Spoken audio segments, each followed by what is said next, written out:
then if he's wide open and the ball hits him in the hands, he will never drop the ball in competitive game mode. Boy, if you hold up, cut the music.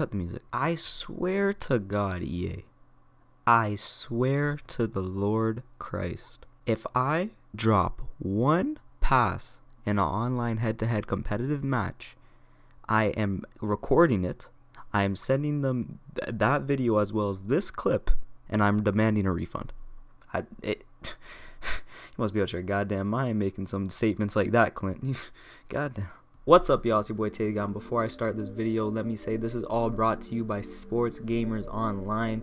If you don't already know about them for some reason, go check them out now. 69,000 subscribers. They're not no little channel on the rise. They're already up there. They got these type of connects that I don't yet. Make sure you go check them out for that gaming news for all things sports, not just Madden. They got Gran Turismo, UFC, NBA, FIFA, this, that, and the fourth. Whatever has to do with sports and games, they got it over there. So make sure you go check them out, alright? So what this video right here is Clint Oldenburg, Madden 18 gameplay designer. He's answering questions from the community about Madden 18 in general. Sports Gamers Online also has an interview with him answering questions about franchise mode, CFM. If you guys are interested in me talking about that, reacting to that, I could definitely do that for you. But right now, I know this is a lot more valuable to you guys. If you guys don't, already know Sports Gamers Online is, but you know who I am, I'm gonna get this out to you. But make sure you go check them out still, because this is their video. You know what I mean? I'm just gonna be reacting to it. To shorten it down a little bit, I'm gonna just read the text instead of listening to his whole question, because sometimes they get a little long. We're gonna listen to the answer, and then I'm gonna break it down with y'all together, what I think and how I feel. Here we go. Does the CPU utilize the new wide receiver DB interactions? Yeah, the AI will use the same mechanics as the user, and their information of when to use each mechanic comes from the play that they've chosen to run. So if you guys remember my Madden 18 gameplay improvements video where I talk about a whole bunch of improvements that have been announced officially by EA, I actually showed this picture right here. So these are the wide receiver DB mechanics for MUT squads, and what a lot of people thought was this is going to be a MUT squads when you're playing a wide receiver or DB or whatever, but no, these interactions between the two are actually in the game. So in regular head-to-heads and draft champions, MUT games, all these interactions are going to be in the game. Now what I don't like is how he said the DB will play whatever shade or press or however. These interactions will depend on what defense the AI decides to play. Now that's kind of unrealistic, because even though yes, obviously that plays a big factor on whatever the defense is playing, it should also depend on who the defender is. For example, if it's a cover 2 man, Xavier Rhodes is on the best. Obviously Xavier Rhodes is going to press. It doesn't matter what situation you're in, unless it's like 3rd and 15. Xavier Rhodes should be pressing, because we all know Xavier Rhodes could he could body someone off the line. So you know what I mean? It should definitely have to do with the personnel, but that's a whole nother thing. I mean, they still haven't gotten down the player styles and authenticity that we would like to see in Madden, but let's get on with this video. How does a QB's rating affect the new target passing feature? Not currently. When you go into target passing, we think that you're taking the skill over of that position. Where the ratings are coming to play is zip on the ball, how quickly the ball can get to the spot that you're trying to throw to. That's where it's currently at. There may be a few more changes come in before launch, but that's where we're at right now. So there's a lot of pros and cons to this answer, but I'm gonna give you a perfect example on why this doesn't work, but then I'm gonna give you a good compromise right after. So here we go. In this situation, let's say you create 2 players, one with 99 everything, a quarterback with 99 everything, and then a second quarterback with 99 throw power, but 0 everything else, 0 accuracy, 0 awareness, everything else, right? So you take the 99 overall player, you run a streak down the sideline with your receiver, the DB's trailing, you want to put it right on that sideline over the top where the DB can't make a play on it, right? Now you take that second QB with 99 throw power, but everything else is 0. You put it right down on the sideline where the DB can't get it, and it's literally the exact same throw. That's unrealistic. That is 100% unrealistic. Now this is where it ties in with the positives. It definitely is a user skill. You can't move while you use it, and you gotta aim it, so it is a user skill. So you're right, the rating shouldn't play a big factor, but what I think the perfect compromise would be is in the gameplay mode, much like a lot of the other settings, like dropping open picks and penalties and this and that. If it's on competitive mode, it should be just like this. The accuracy rating shouldn't matter, just the throw power, so we can get how much zip we want on it depending on the quarterback. But in simulation mode, you got to do something with the ratings. You can't have a 50 overall accuracy throwing the same as a 99 overall accuracy when you're using this target passing. That would just be insane. It wouldn't make any sense. So in competitive mode, it should be like this. In simulation mode, they got to do a tweak. They got to fix it somehow. Has man coverage and press been improved in Madden 18? Both were worked on. So the press mechanics came in when we did the wide receiver DB stuff. We updated how shading works, the pre-snap adjustment for shading inside, shading outside.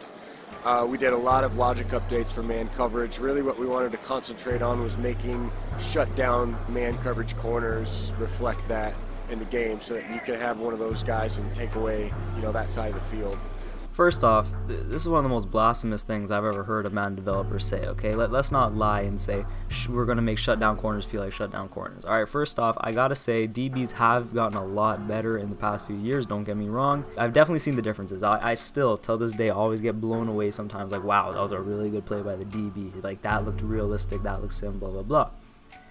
But come on, bro. First off, the shading feature doesn't even work yet. Can we, before we, make shutdown corners feel like shutdown corners or whatever he said, let's work on the shading first. Come on. I mean, whether we shade left or right, I mean, the slants are still broken. The shading, it does work on other routes, like for example, a fly route. But it's not really shading. Like if you shade outside on a fly route, he just like stands over top the outside shoulder. He doesn't press him towards the in or anything. It's pretty ugly, to be honest. They got to work on the shading first, and this year they did work on the wide receiver DB interaction, so I am interested in seeing what we'll get from that. But there's no way they'll make a shutdown corner really feel like a shutdown corner, you know what I mean? All the corners pretty much feel the same. You can't really isolate, like, I play Arizona a lot, and sometimes I'll just isolate Pat Pete because I know that his press rating will help him once in a while, but I don't even feel confident, giving him that island play outside and then bringing the safety around doing other things, you know what I mean? Because you don't feel that shutdown corner presence in Madden. You really don't. I don't think they can do that, at least not yet. And also, there's just a certain level of intelligence at the DB position that can't be rated in Madden. I know they have like awareness, of course, but like look at Richard Sherman, for example. The way he baits quarterbacks and the way he can close out on a pass, it's great. You can't do that in Madden. How have the running animations and jukes been improved in Madden 18? Yeah, we did another pass on our ball carrier special moves. We still have the 3 tiers of moves, the 4th being for the heavy guys, but we went through and made them much smoother, much faster. You're going to see a lot more fake outs. You're going to want to use, spin and juke a lot more than we saw in 17. So all I'm hearing is we're getting the same running game as last year, pretty much. In that Jonathan Stewart clip, in that one gameplay leak, the cut did look smooth, that little juke move, so I hear what he's saying about they made it smoother and faster and stuff, so that might be true, but other than that, he's pretty much just saying, yeah, it's the same as last year in terms of the running game. What I would really like to see is some more ball carrier styles, like dudes who keep it high, I want to see them keep it high. Dudes who tuck it low, I want to see them tuck it low. Now, I want to see dudes switch hands automatically on the sideline. Like if you're running down the right sideline, obviously you keep the ball in the right hand. We learned that at 6 years old. Anyone who plays football knows that. It's a basic. We learned that at the youngest ages of football, you know what I mean? But in Madden, you still don't have that. They don't automatically switch hands on cuts, etc. And I mean, there's a button. You could tap R1 or RB, and I'm pretty sure it switches hands. Sometimes I'll do that if I see the safety coming across. I'll check, and I'll see the ball's in the right hand on the left sideline. I have to switch it real quick so that there's no chance of that ball staying in bounds and it goes out of bounds. You know what I mean? Players feeling like they have more weight to them in Madden 18. Not really, to be honest. And we're getting that feedback a lot. That the players feel more weighted. They feel like they're attached to the field better. It's not something that we consciously worked on, and I think that's some of the stuff that you're getting from Frostbite. I think that's some of the visual upgrade that people talk about when they say, what do you get from Frostbite? And I think that's one of those examples. First off, I just gotta say, this is a great answer by Clint. I gotta give him props for this one. This is a very honest answer. It's a great answer. I was expecting some BS, but no, he came very honest. He said, no, to be honest, we didn't touch that, but that's just the feedback we're getting. And now, I kind of want to say I think it's just people looking for gameplay improvements, just people, it's kind of just a placebo effect, but it could be due to that Frostbite engine. I don't know, I haven't played it. I'm gonna have to wait till I get my hands on it. But either way, that was a very honest answer, and I appreciate that from him. Will offensive play be improved in Madden 18? We did a lot of upgrades in every area, so individually each thing we did is probably not a real big deal, but put it all together and it coalesces into a really big story for blocking. Like you said, ID the mic is the user-facing feature, but we also improved AI around pull blockers, open field blockers, wide receiver and running back screens, wide receiver blocking. We also did a lot of work in tuning pass rush and getting different outcomes. I don't know if you've noticed while playing, but the pocket is forming better than ever, and I've been a big pocket formation guy ever since I joined the Madden team 5 years ago, and I think every year it's gotten better and better. And I think you see that really comes out and kind of hits you right in the face the first time you drop back to pass. And then lastly, we have reach tackles and reach sacks. That's a user mechanic. The reach tackles are a user mechanic. On run plays, you can use either bumper to reach out of a block, and then you'll be able to match a three-man tackle with the defender, the blocker, and the running back. And then the reach sacks while you're pass rushing, if you get close enough to the quarterback, this is for both AI and users as well, you get close enough to the quarterback, you will reach out and try to grab the quarterback over the block, and you can get some really cool three-man interactions in that scenario as well. Not much to say here, even though, you know, he did talk for a long time. Everything he said we pretty much already know. I mean, I've been talking about the O-line play for days now. I mean, I really like how the O-line's looking. The pocket's being formed. He said that. Very correct, very true. Unfortunately, the user hasn't been stepping up in the videos, but it is what it is. I'm very interested to see how that reach thing works on tackles and sacks with the linemen. I feel like it could be very efficient sometimes, but I also feel like, you know, they're trying to push, you know, because Rex said it earlier too, the three-man interaction tackle animation, whatever. I feel like it might look a little cheesy. I feel like they're going to try to push a three-man animation that looks good or something. And it's just not going to work because, you know, there's going to be other people coming in. You know, I feel like there's going to be a problem with it, but I guess we'll see. So, is nano detection still in the game? Yes, it is still in the game. We're going to look at finding different ways to improve it, and we're going to listen to feedback from all of our cohorts, meaning the competitive guys on their mode, the simulation guys in their mode, and see what they want that to be, but I wouldn't predict that that's going anywhere for the time. What I hope from nano detection this year is just pretty much the nano detection system being able to identify the difference between a nano blitz and just a good user, you know, jump of the snap. If I'm coming down with the safety and I hit that gap as soon as the ball is snapped and I can go make a play in the backfield or whatever, get a sack, I don't want to get stopped by the nano detection, which happens all the time. I always hit the A gap clean and then I just get stopped. And I also hope that they do something about them nickel blitzes. Like, I know it's a little exploit, it's a cheese thing, whatever, I don't know how to do it, but they gotta do something about that as well, because it's annoying. How will the new game styles work in Madden 18? And he's referring to arcade, simulation, and competitive. The thought behind it was anytime we wanted to make post-launch changes via tuner updates, we couldn't do it without one side of the aisle getting upset at the other side, right? And that's not a great way to build a strong community and a strong user base. We want everybody to enjoy the game no matter what changes need to be made. So I think that's the biggest advantage, is if something needs tuned, if we find that something is overpowered or underpowered, we could tune it mode specific. So for an example, if the simulation guys really like the way halfback stretch feels, but the competitive guys don't, we don't have to affect both of them. I think that's the biggest advantage. So nothing new here, he's just telling us what we already know. They've said this about 30 times since they officially revealed these new modes. Pretty much they're just trying to please everyone in the community by being able to tweak the game in different ways depending on simulation, competitive, and arcade. You know, whoever, if the competitive guys want something done like this and the simulation guys want something done like this, they can now please both groups of players without affecting the other player base. Any plans to overhaul the QB avoidance stick? We actually got rid of the QB avoidance stick this year because it was in conflict with our new target passing mechanic. So now basically that's a contextual deal. AI quarterbacks will still do it, but the user is only going to have little contextual movements when he runs into things around the pocket. It is something that, you know, like everything else in the game, we always want to make better, but that's where it is now. Did anybody use that anyways? Will defensive shading be more effective in Madden 18? No, we updated shading with the wide receiver DB stuff. The biggest thing you're going to notice is two things. When you shade in or out, you're going to see them physically move, the guys who you shaded. The cornerbacks will physically move inside or outside.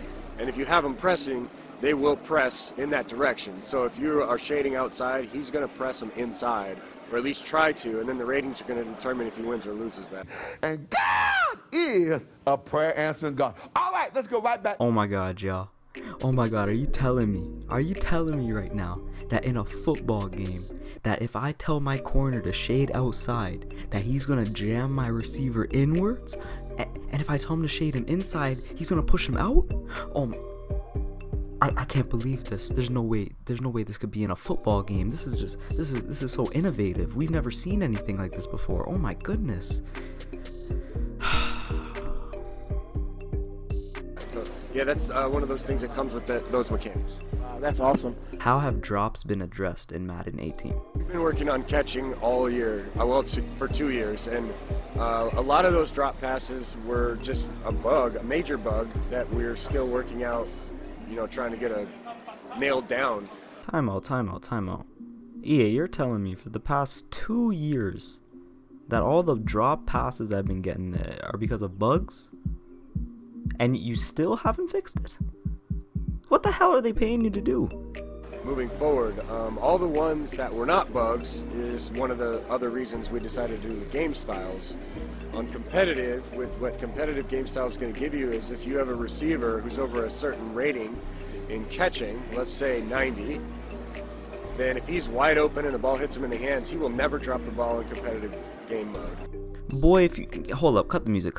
I swear to God, EA. I swear to the Lord Christ. If I drop one pass in an online head-to-head competitive match, I am recording it, I am sending them that video as well as this clip, and I'm demanding a refund. You must be out your goddamn mind making some statements like that, Clint. Goddamn.